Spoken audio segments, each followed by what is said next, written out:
No operation, no painkiller, చిన్న injection ద్వారా మోకాలు మరియు నడుము నొప్పులకు దీర్ఘకాలిక పరిష్కారం. డాక్టర్ ప్రకాష్ గుడిపూడి. 18 ఏళ్ల అనుభవం, 8,000కు పైగా హ్యాపీ పేషెంట్స్. సంప్రదించండి. Allieds pain and pain management centre, Hyderabad.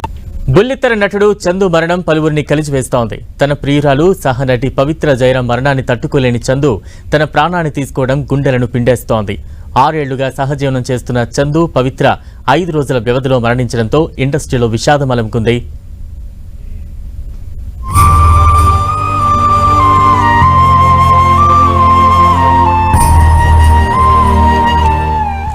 Serial నటులు చందు పవిత్రల మరణం తెలుగు చిత్రసీమలో తీవ్ర విషాదాన్ని నింపింది. సీరియల్లో భార్యాభర్తలుగా నటించిన చంద్ర, పవిత్ర నిజ జీవితంలో తమ బంధాన్ని కొనసాగించారు. 6 ఏళ్ల నుంచి ఇద్దరూ సహజీవనం చేస్తున్నారు. ఇప్పటికే పెళ్లైన చందు పవిత్రతో సాన్నిహిత్యం, ప్రేమగా మారడంతో ఆమెను వదలలేకపోయాడు. భార్య, పిల్లలకు దూరంగా ఉంటూ పవిత్రతోనే 5-6 ఏళ్లుగా కలిసి జీవిస్తున్నాడు. తమ మధ్య ఉన్న అనఫిషియల్ బంధాన్ని త్వరలోనే అఫీషియల్ గా అనౌన్స్ చేద్దామని ప్లాన్ చేసుకునేలోగా ఇద్దరిని మృత్యువు కబళించింది. మహబూబ్ నగర్ వద్ద జరిగిన రోడ్డు ప్రమాదం వారి బంధాన్ని తెంపేసింది. ప్రియురాలు పవిత్ర ఎడబాటును తట్టుకోలేని చందు చివరకు తన ప్రాణాన్ని తీసుకున్నాడు.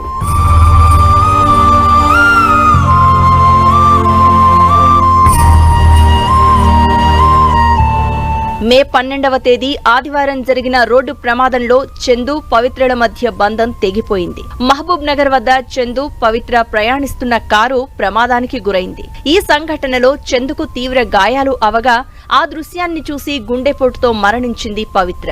పవిత్ర మృతితో శోకసంద్రంలో మునిగిపోయిన చందు దగ్గరుండి ఆమె అంత్యక్రియలను జరిపించాడు. తన కళ్లెదుటే ప్రియురాలు మరణించడాన్ని తట్టుకోలేని చందు అప్పట్నుంచి తీవ్ర మనోవేదనకు లోనయ్యారు. పవిత్రతో తన బంధాన్ని గుర్తు చేసుకుంటూ ప్రియురాలి ఎడబాటును భరించలేనంటూ తన ఇన్స్టాలో పోస్టులు పెట్టేవాడు. పవిత్ర మరణం తనను ఎంతగా బాధ పెట్టింది ఎప్పటికప్పుడు బయట పెడుతూనే ఉన్నాడు చందు. 2 రోజుల కిందట పవిత్ర పుట్టినరోజు కావడంతో చందు మరింత డిప్రెషన్ లోకి వెళ్లిపోయాడు. 2 రోజులు ఆగు అంటూ ఆ రోజే ఇన్స్టాలో పోస్ట్ పెట్టాడు చందు. అలా ప్రతిరోజు పవిత్రతో ఉన్న జ్ఞాపకాలను గుర్తు చేసుకుంటూ పోస్టులు పెడుతూ కుమిలిపోయేవాడు. చందును ఓదార్చేందుకు స్నేహితులు ప్రయత్నించినప్పటికీ కోలుకోలేకపోయాడు. పవిత్ర చనిపోలేదని తమ మధ్య ఉందంటూ చెప్పుకొచ్చిన చందు తాను కేవలం సీరియల్లో పవిత్రకు భర్తగా నటించలేదని, పవిత్ర తన జీవితమంటూ ఎమోషనల్ అయ్యేవాడు. చివరికి పవిత్ర పిలుస్తోందంటూ సోషల్ మీడియాలో పోస్ట్ చేసి ప్రాణాన్ని తీసుకున్నాడు.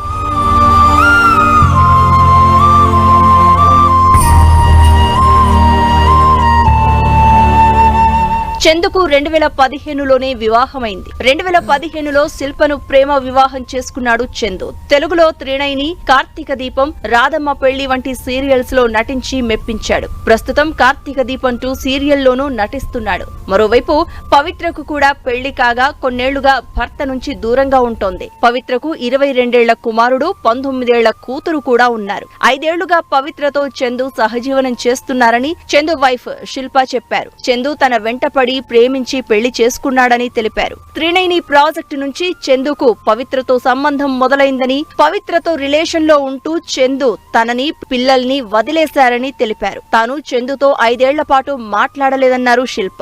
బలవన్ మరణానికి పాల్పడిన సీరియల్ నటుడు చందు అంత్యక్రియలు మే 18వ తేదీన సికింద్రాబాద్ బన్సీలాల్ పేట శ్మశాన వాటికలో పూర్తయ్యాయి. చందును కడసారి చూసేందుకు అభిమానులు భారీగా తరలివచ్చారు. చందు మరణం కుటుంబ సభ్యులను తీవ్రంగా కలిచివేస్తోంది. ముఖ్యంగా ఆయన తల్లిదండ్రులు కుమారుడి మృతిని తట్టుకోలేక గుండె లవిసేలా రోదిస్తున్నారు. చందు స్నేహితులు, బంధువులు సైతం కన్నీరు మున్నీరవుతున్నారు.